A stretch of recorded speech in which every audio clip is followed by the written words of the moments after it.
Bismillahirrahmanirrahim. Assalamualaikum warahmatullahi wabarakatuh. Waalaikumsalam warahmatullahi wabarakatuh. Alhamdulillah rabbil alamin. Assalatu wassalamu ala asrafil anbiya'i wal mursalin sayyidina Muhammadin wa ala alihi wa sahbihi ajma'in. Asyhadu an la ilaha illallah wahdahu la syarikalah wa asyhadu anna Muhammadan abduhu wa la nabiyya ba'dah. Rabbi shrah li sadri wa yassir li amri wahlul 'uqdatam min lisani yafqahu qawli. Pertama-tama marilah kita sama-sama memanjatkan puji dan syukur kepada Allah Subhanahu wa taala yang mana pada hari yang berbahagia ini kita tetap dapat melaksanakan aktivitas yaitu dalam rangka kegiatan rutin mingguan kita. Selawat bertampilkan salam tak lupa kita hadiahkan kepada junjungan alam Nabi besar Muhammad sallallahu alaihi wasallam, sama-sama melafazkan Allahumma sholli ala sayyidina Muhammad wa ala alihi sayyidina Muhammad. Ibu-ibu jemaah Wirid Yasin yang kami hormati, ibu ahli bait keluarga yang berbahagia, adapun tujuan kita pada hari ini yaitu melaksanakan kegiatan rutin kita. Ibu-ibu, di sini kami menyampaikan yaitu tentang hikmah dari pernikahan. Ibu-ibu merasakan tak hikmahnya, Bu? Dan kita semua di sini udah nikah semua nih, Bu. Kecuali ada anak gadis kita yang beberapa orang yang belum nikah. Ada nggak rasa hikmahnya, Bu? Di luar hikmah, jangan di luar hikmah. Jadi dalam pernikahan itu banyak hikmahnya. Mungkin hikmah kebaikan yang jelasnya kita di dalam rumah tangga itu damai dan juga bahagia. Itu dah hikmah dari pernikahan tersebut. Dalam surat Ar-Rahd ayat 38 yang berbunyi A'udzu billahi minasyaitonir rajim. Bismillahirrahmanirrahim. Walaqad arsalna rusulan min qablika wa ja'alna lahum azwajan wa dzurriyyah. Wa ma kana li rasulin ayyatiya bi ayatin illa biiznillah likulli ajalin kitab. Artinya, dan sungguh kami mengutus beberapa rasul sebelum kamu dan kami berikan mereka istri-istri dan keturunan, dan tidak ada hak bagi seseorang rasul mendatangkan suatu ayat kecuali dengan izin Allah. Bagi tiap-tiap masa ada kitab yang tertentu. Artinya pernikahan adalah perintah Allah Subhanahu wa taala dan rasulnya kepada kaum muslimin. Di dalamnya terdapat berbagai kebaikan yang Allah berikan untuk para hambanya. Yang mana mungkin kalau kita itu subur ibu-ibu dalam pernikahan, ya jelas kita memberikan keturunan.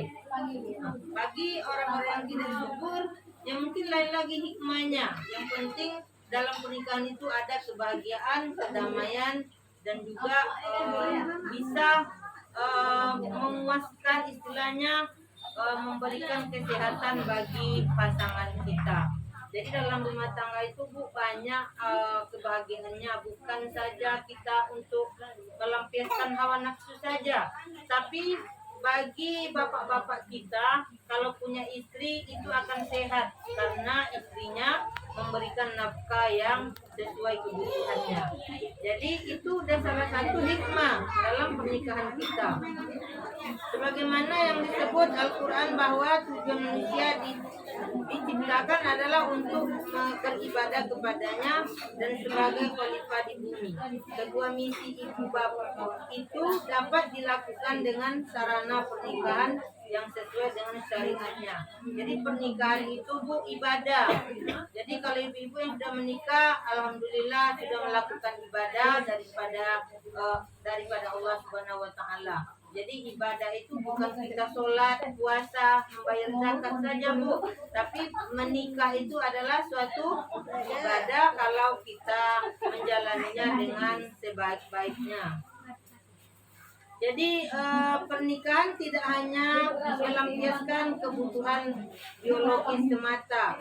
Intinya bukan kita untuk memuaskan hawa nafsu saja menikah, Bu, tapi kita ingin membina suatu lembaga, itu lembaga pernikahan. Kalau lembaganya bagus kita bina, insya Allah keturunan-keturunan itu akan bagus. Jadi dapat membaguskan juga bangsa kita. Karena keturunan kita itu yang melanjutkan nanti generasinya, Bu. Kalau rumah tangga kita bagus, keturunan kita bagus, maka lahirlah yang bagus-bagus, maka bangsa pun akan bagus. Agamanya sudah bagus. Nah, jadi menerapkan yang baik itu senang karena agamanya sudah ada, kita berikan dalam mendidik putra putri kita tersebut. Ibu-ibu yang dirahmati Allah Subhanahu wa taala, tapi adalah itu tugas suci, Bu, kalau kita melaksanakannya dengan baik. Kalau kita tidak laksanakan dengan baik juga membuat dosa. Umpama, Bu, suami kita itu banyak kebutuhannya, tidak minta makan saja, Bu, maaf ya anak-anak, tapi ada kebutuhan batinnya. Kalau dia istilahnya suami itu ingin dari kita untuk kebutuhan batinnya, kalau kita tidak penuhi, malah tidak lagi pahala yang dapat, tapi apa yang dapat, Bu? Dosa. Jadi dalam rumah tangga itu kita sambil beribadah, tidak saja kita melampiaskan keinginan hawa nafsu tersendiri. Mungkin kalau ibu-ibu menonton film-film porno ataupun bapak-bapak. Jadi kalau kita sudah menikah, Bu, tentu kita tidak akan lagi ragu karena ada pasangan. Jadi kalau tidak punya pasangan, macam mana, Bu? Nah, jadi hikmah menikah itu, disitulah ada kebahagiaan, ada keinginan seperti itu, ada pula yang memenuhinya. Itu intinya di dalam rumah tangga tersebut. Jadi saling memenuhi. Kalau bapaknya ada pula memandang sesuatu yang aneh ataupun yang merangsang keinginan batinnya, maka kalau ada dia istri yang soleha di rumah, dia tidak akan ragu lagi. Jadi bapak-bapak itu akan sehat terus fisiknya. Karena keadaan seperti itu bisa membuat sakit, Bu. Sakit jiwa dan sakit fisik. Nah, coba mungkin kalau ibu ada contoh, ibu kecil udah tahu dengan seperti itu. Karena fisik bapak-bapak kita itu kalau tidak dipenuhi, maka dia berubahlah, jiwanya pun jadi sakit. Tidak fisiknya saja lagi, jiwanya pun sakit. Jadi begitulah pentingnya kita seorang ibu memenuhi kebutuhan bapak kita di dalam rumah tangga. Jadi dasarnya pernikahan, hingga Nabi Muhammad SAW mengatakan bahwa seorang muslim yang menikah berarti 50% agamanya telah disempurnakan. Begitu besarnya ibadah di dalam rumah tangga, yaitu dalam pernikahan 50%. Jadi yang 50%-nya kita tinggal menambah dengan sholat, puasa, membayar zakat, dan lain-lain sebagainya. Jadi 50-nya udah dapat. Jadi bagi anak-anak kami yang belum menikah, berarti dia belum dapat 1% pun. Kalau kami yang sudah menikah ini, alhamdulillah udah dapat 50%. Alhamdulillah. Semoga memang benar 50%-nya, Bu, ya. Jadi tidak lagi kita main-main, karena pernikahan ini adalah ibadah bagi kita semua.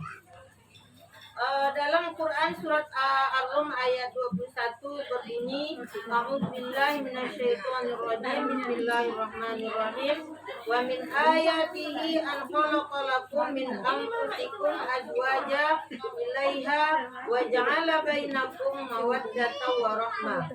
Inna fi dzalika laayatin liqaumin yatafakkarun. Yang artinya, dan di antara tanda-tanda kebesarannya ialah dia menciptakan untukmu istri-istri dari jenismu sendiri, supaya kamu merasa tenang dan tentram kepadanya, dan dijadikannya di antaramu rasa kasih dan sayang. Sesungguhnya pada yang demikian benar-benar terdapat tanda-tanda kebesaran Allah Subhanahu wa taala bagi kaum yang berpikir. Jadi kalau orang berpikir, pernikahan itu adalah pernikahan yang banyak hikmahnya, yaitu di dalamnya ada ibadah. Yang jelasnya tadi, kalau kita sudah menikah berarti kita sudah mendapatkan agama Allah, yaitu 50%. Jadi kalau sudah 50% kita pegang, Bu, alangkah baiknya kita tambah persennya menjadi 100. Apa penambahnya Bu? Yaitu dengan ibadah-ibadah lain seperti sholat, puasa, zakat. Nah, kalau kita mampu ya naik haji bagi yang mampu, dan juga sunah-sunah lainnya. Jadi mungkin ibu-ibu semua sudah memahami tentang hikmahnya pernikahan ini, dan dapat hendaknya menjalankannya dengan baik secara beribadah, dan semoga Allah SWT akan memberikan pahala kepada kita semua. Itu saja yang dapat kami sampaikan. Kami akhiri, wabillahi taufiq wal hidayah. Assalamualaikum warahmatullahi wabarakatuh.